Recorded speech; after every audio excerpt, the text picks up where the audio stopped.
how to use Amazon Music with Prime membership.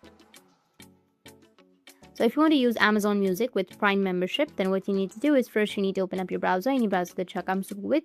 And after opening your browser, you need to search for Amazon Music and tap on music.amazon.com. And you need to log into your Amazon Music account associated with your Prime Music.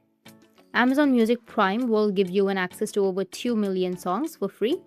Now, with your Prime membership, so you could stream playlist albums and stations with the Prime services, but you won't have access to your full library unless you upgrade to Amazon Music Unlimited.